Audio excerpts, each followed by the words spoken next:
Hey guys, Brent Bolts Real Estate here. Hope everybody's staying safe, staying well, and just know we're going to get through this together and this will pass soon.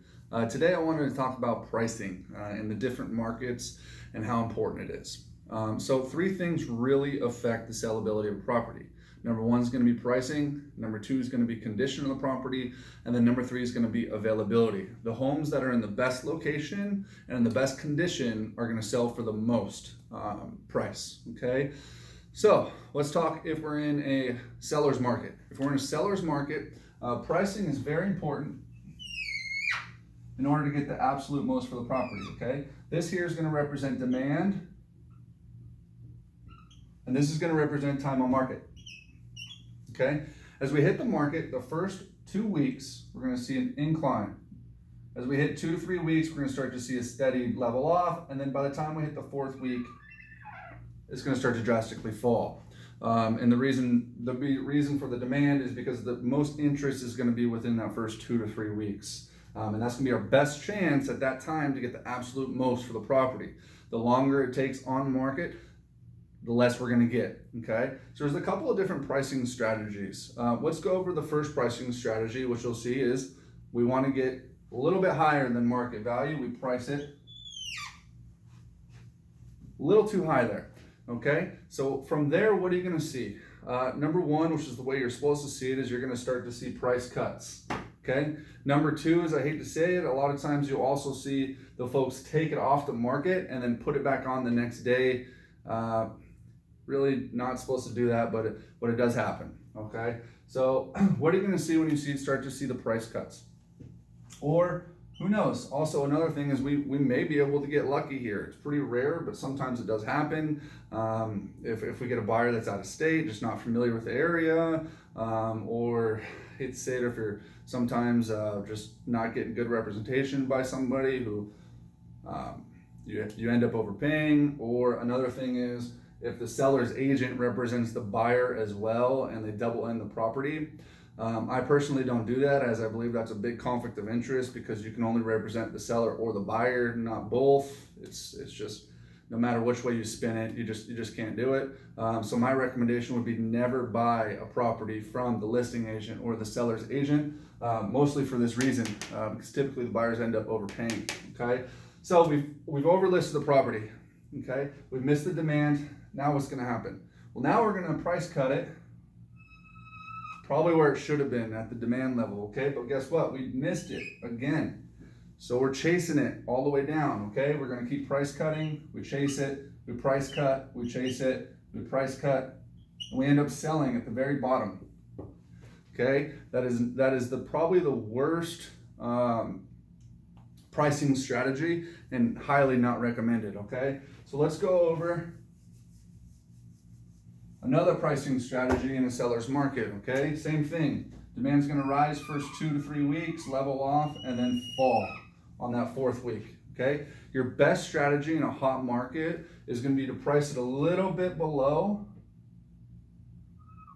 market value and a little bit above,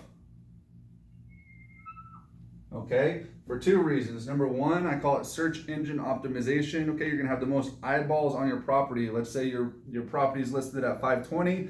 You put it on a range of 499 to 520. Now anybody who's searching in that 500 marker on Zillow, whatever platform they're using, is now gonna be drawn into my home because I listed it at 499 to 520, okay? So we're gonna have more eyeballs on the property and more feet walking through the property, more demand on the property because of this, okay? So what happens? You gotta get into the buyer's psyche on what they're willing to pay for a property.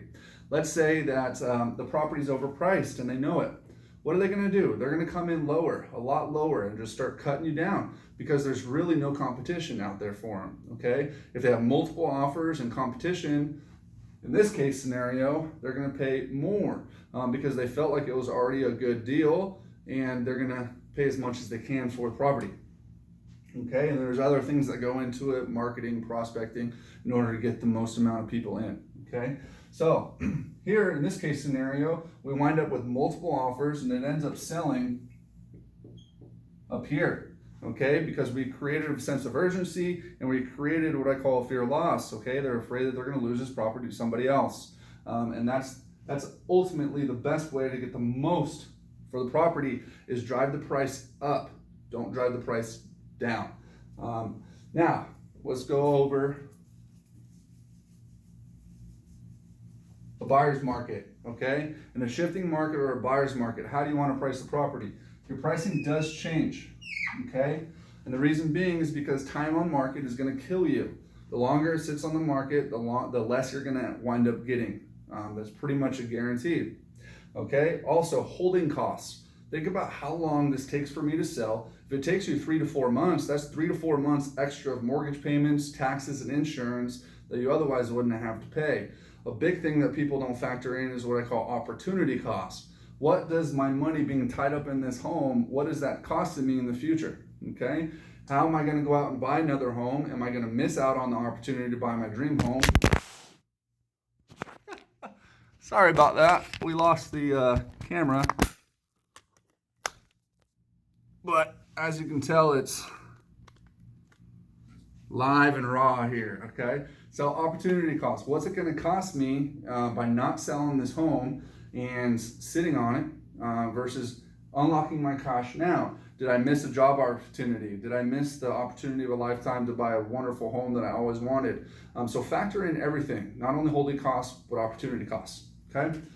So in a buyer's market, what you want to do is, because there's so much supply on the inventory on hand, they have options, okay? So what are they going to do? If they feel like, same thing, if they feel like it's a deal, they're going to pay your ask or above ask, okay? In a buyer's market, you want to get very, very conservative on pricing. Now's not the time to overprice, and now's not the time to do that range that I talked about.